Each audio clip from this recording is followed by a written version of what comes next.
Սիրելի հայրենակիցներ, շնորհակալություն բոլորի ներկա լինելու համար եւ այս ակցիայի նպատակներին աջակցելու համար մի փոքր հակիրճ ներկայացնեմ արցախցիների վերադարձի իրավունքի հետ կապված իրավիճակը եւ մեր պահանջները, նաեւ հակիրճ անգլերենով էլ հիմնական պահանջները կձևակերպեմ։ Իրականում հայերիս համար նորություն չէ, թե ինչ է տեղի ունեցել, երբ վերադարձի իրավունքի մասին ենք խոսում, բնականաբար պետք է առաջին հերթին գնահատականներ հնչեն, թե Արցախի ժողովրդի հանդեպ ինչ հանցագործություններ են տեղի ունեցել, որից հետո նոր կարող ենք խոսել, թե վերադարձը ինչպիսին կարող է լինել, որպեսզի երաշխավորենք նոր հանցագործությունների կանխումը։ Բոլորս գիտենք, ընդ որում նաև եվրոպացի առաջնորդները գիտեն, որ մեր հանդեպ տեղի են ունեցել զանգվածային ոճրագործություններ։ Քաղաքական գործիչների մի մասը և փորձագետների մի մասը ասում են ցեղասպանություն, մյուս մասը էթնիկ զտում։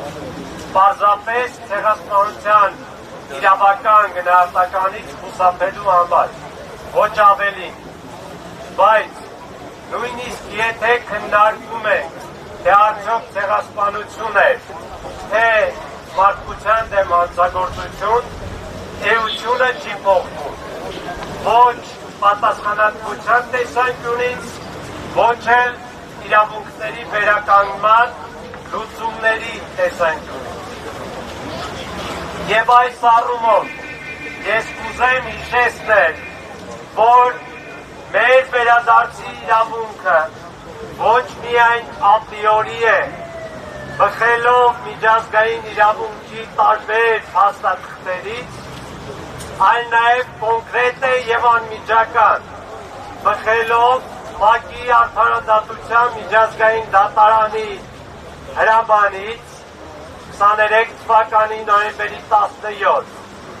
բխելով ՄԱԿ-ի մարդու իրավունքների խորհրդի 40 երկրների համատեղ հայտարարությունից 23 թվականի հոկտեմբերի 11, որի տակ դրված են ոչ միայն ՄԱԿ-ի անվտանգության խորհրդի 3 մշտական անդամ երկրների ԱՄՆ, Ֆրանսիա, Մեծ Բրիտանիա,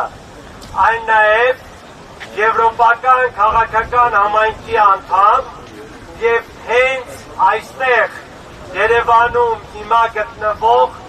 առաջնորդների ներկայացրած բազմաթիվ պետությունների ստորագրություններ։ Նրանք բոլորը արձանագրել են այս փաստաթղթերով, որ Լեռնային Ղարաբաղի բռնի տեղահանված բնակիչները պետք է հնարավորություն ունենան արժանապատիվ, անվտանգ, կամավոր և անհապաղ վերադարձի և անխոչնդոտ։ Հիմա մենք հայտարարում ենք, որ 2.5 տարի է Արցախի ժողովուրդը կամովին ցանկանում է վերադառնալ մեր հայրենիք, անվտանգ արժանապատիվ պայմաններով, միջազգային երաշխիքների ներքո։ Ոչ ոք չի ապահովում այդ պայմանները, ոչ ոք արդարադատության միջազգային դատարանի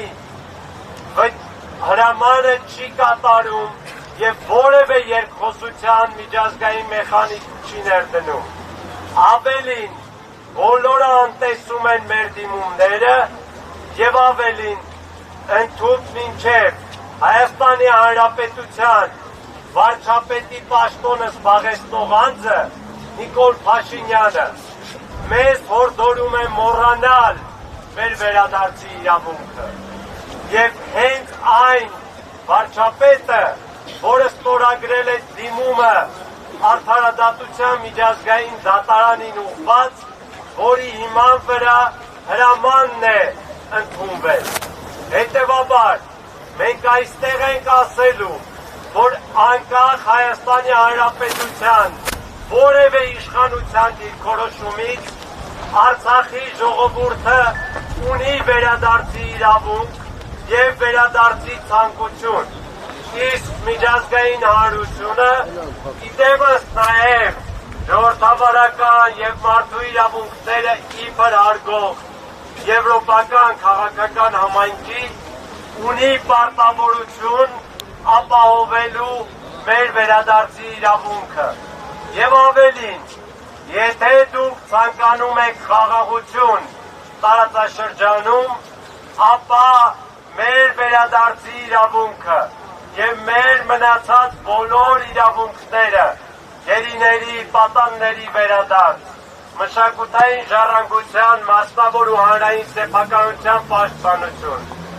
բոլորը պետք է հարգվեն եւ վերականգնվեն, այլապես տարածաշրջանում խաղաղություն չի լինելու եւ Ադրբեջանի Ալիևյան ցեղասպանական ռեժիմը շարունակելու է նորանոր հանցագործությունները հայ ժողովրդի, Հայաստանի Հանրապետության եւ մարդկության դեմ։ Շատ կարճ, նաեւ անգլերեն, Dear European leaders and European state representatives, we are here to say that we, the Artsakh people, eager to return to our homeland because we are forcibly displaced as a result of the Azerbaijani genocide and because we have that right derived from the UN International Court of Justice order, derived from the UN Human Rights Council 40 states joint statement, including your states, and derived from the international law norms. But regardless of all of those norms and orders and documents, you ignore our rights, neglect our rights and our suffering. We are here to say that despite of the Armenian government and Armenian Prime Minister's positions, we have that right and we urge and demand from you to ensure international mechanisms to return to our homeland. And we are here to say that without our return,